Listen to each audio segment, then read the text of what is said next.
Okay, so let's get right into it. We're going to tackle a huge question, one that, well, a lot of us, even people deep into politics, probably wonder about in private. What is political theory actually for? I mean, let's just ask the question everyone's thinking. Is it useless? Is it just a bunch of dusty, abstract ideas from thinkers who've been gone for centuries? Does any of it really matter in our chaotic, modern world? And look, that's a totally fair question. In fact, it's a question people inside the field are asking themselves. And this quote from the political theorist Benjamin Boudou? It just nails the problem. He says young theorists feel like caretakers of a useless tradition, a guild of artisans. That really paints a picture, doesn't it? It points to this real crisis where the people doing the work feel totally disconnected from everything. But what if that whole idea is just wrong? What if political theory is actually the opposite of useless? All right, to show you what I mean, we're going to take a trip back in time, back to a moment when political ideas weren't just for stuffy classrooms. No, they were weapons, and they were being used in a fight for the very soul of a nation. So picture this, it's 1932. You're in Weimar, Germany. The Republic, their first real shot at democracy, is just falling apart. The economy is in shambles, there's violence in the streets, and radical ideas are pulling the country in every direction. It is an absolute crisis. And right in the middle of all this chaos, two legal scholars are having this intense debate, a debate about what their constitution even means and what the future of Germany should be.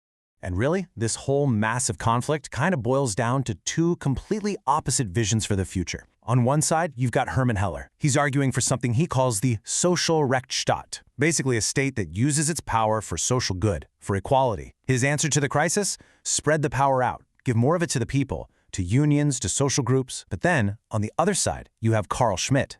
His idea? A plebiscitary dictatorship. His solution is the complete opposite. Concentrate all the power into one person, the president, so they can act fast and save the nation. So here's the kicker. This wasn't some abstract academic exercise. Heller's theory was a literal blueprint for a more democratic, more inclusive Germany. And Schmitt's theory? Well, it laid the intellectual groundwork for the authoritarian nightmare that was right around the corner. Useless? No way. This was a battle of ideas with absolutely devastating real-world consequences, and it just goes to show you, political theory is always at work, shaping everything around us, whether we notice it or not. Okay, so we've established it's not useless. So what is it then? Well, Benjamin Boudou, the theorist we mentioned earlier, he has a great way of looking at it. He says it's a toolbox. And in that toolbox, there are 4 key functions that help us see theory not as some dusty old relic, but as a living, breathing, active practice. So let's open up this toolbox and take a look at each tool one by one. First up is what Boudou calls the heuristic function. Now that's a fancy word, but think of it simply as a magnifying glass. Its job is to help us make sense of what's happening. When you're looking at some super confusing political mess, theory gives you the concepts, the frameworks to actually grasp what's going on. It helps you find the patterns hidden in all the chaos. Tool number 2 is the pedagogical function, and this one is all about using the past as a map for the present. The idea isn't to treat old thinkers like untouchable saints. No, it's to look at their writings as a record of all the times people tried to solve the same kinds of problems we face today. Problems of power, justice, how we live together.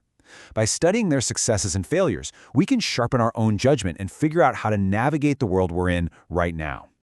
Okay, third tool, the critical function. I like to think of this one as a hammer and chisel. Its job is to question everything we just accept as normal, to chip away at the things we take for granted. It gives us the words to call out injustice, and this is the really important part, it pushes us to imagine a better way. It's the engine that gets us from just accepting the world as it is to actually fighting for the world as it could be.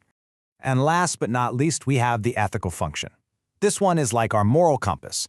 When you study how power really works, it can't help but make you more aware of your own role in the world, your responsibility to other people. It's a deeply personal tool, really. It gets you thinking about the big questions, like what does it actually mean to live a good life, together in a just society? All right, so we've got our 4 tools, the magnifying glass, the map, the hammer and chisel, and the compass. That's great, but how do you actually use them, right? How do you take some political idea you hear about and really break it down in a smart, systematic way? Well, let's look at a simple framework that helps you put these tools into practice. So, another theorist, Alison McQueen, gives us a fantastic practical framework for this. And she makes a really key point.